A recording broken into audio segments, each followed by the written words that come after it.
ሳምንታዊ መልእክት ምርጫና ምክክር የዘላቂ ሰላም ህብረ ብሔራዊ አንድነትና ሁለንተናዊ ብልጽግና ራዕያችንን የምናሳካበት መንትያ መንገዶች ናቸው። ከሁሉም ቀድማ በዓለም ስልጣኔ የመገለጥ ከፍታ የነበራት ሀገራችን ኢትዮጵያ በድህነትና ኋላ ቀርነት ስሟ መነሳቱ ሊያበቃ ይገባል የሚል ቁጭት የሰነቀውን የለውጥ መንግስት እስካሁን አያሌ የሪፎርም ስራዎችን በመስራት ዝላይና ተስተካካይነት የፈጠሩ ሰፋፊ ውጤቶች አስመዝግበዋል።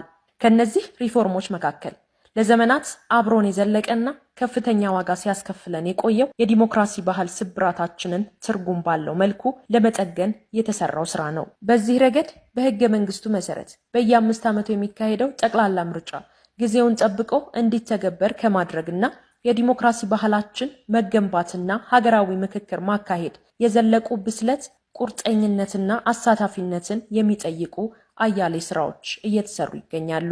የዲሞክራሲ ባህላችን ላይ የሚታየውን ስብራት ለመጠገን የመግባባት ዲሞክራሲ እንደ ሁነኛ መፍትሄ እየተተገበረ ሲሆን የዚህ ጥረት ማዕከል የሆነው ደግሞ የሀገራዊ ምክክሩ ስራ ነው። የዛሬ 6 ዓመት ገለልተኛ ኮሚሽን ሆኖ በመዋቅር ወደ ስራ የገባው የኢትዮጵያ ሀገራዊ ምክክር ኮሚሽን ባለፈው ሳምንት ከሁሉም ክልሎችና ከተማ አስተዳደሮች ባለድርሻ አካላት አጀንዳዎችን የመሰብሰብ ስራውን ወደ መጨረሻ ምዕራፍ ማሸጋገር ችሏል።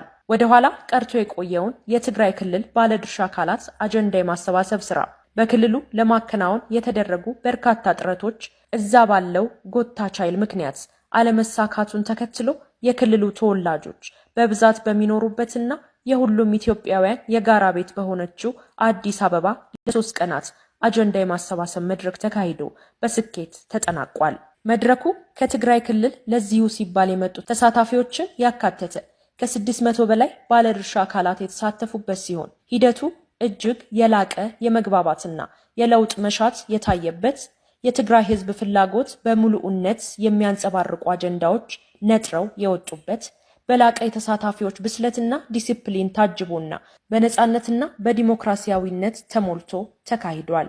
በመድረኩ ብልጽግና ፓርቲን ጨምሮ 12 ክልሉን ማዕከል ያደረጉ ክልላዊና ሀገራዊ የፖለቲካ ፓርቲ ተወካዮችና ከተለያዩ የማህበረሰብ ክፍሎች የተወጣጡ ተሳታፊዎች ስፋትና ጥልቀት ያለው ምክክር አካሂደው 11 ዋና ዋና አጀንዳዎችና 51 ዝርዝር አጀንዳዎች ምክክር እንዲደረግባቸውና መፍትሄ እንዲፈለግላቸው በማለት ለኮሚሽኑ አስረክበዋል። ይህ ስራ እንደ ሀገር መፍጠር ለምንሻቸው የመግባባት የእርቅና የዘላቂ ሰላም ዓላማዎች መሳካት አይነተኛ ሚና አለው። ከዚህም በላይ የኢትዮጵያ ህዝቦች አጀንዳዎች ከሞላ ጎደል የሚመሳሰሉና የሚቀራረቡ መሆናቸውን ለመረዳት ተችሏል።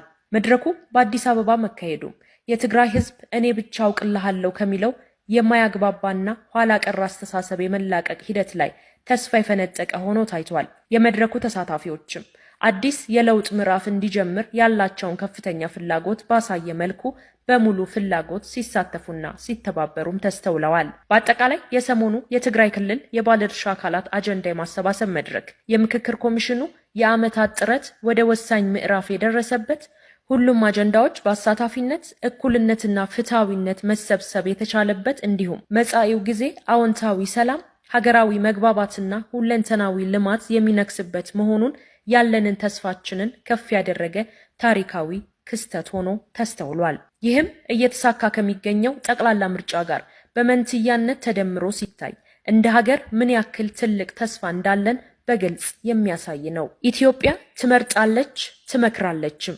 በምርጫና በምክክር የሀገረ መንግስት ግንባታዋን ወደ ላቀ ደረጃ ታደርሳለች። ብልጽግና ፓርቲ መጋቢት 28 2018 ዓ.ም አዲስ አበባ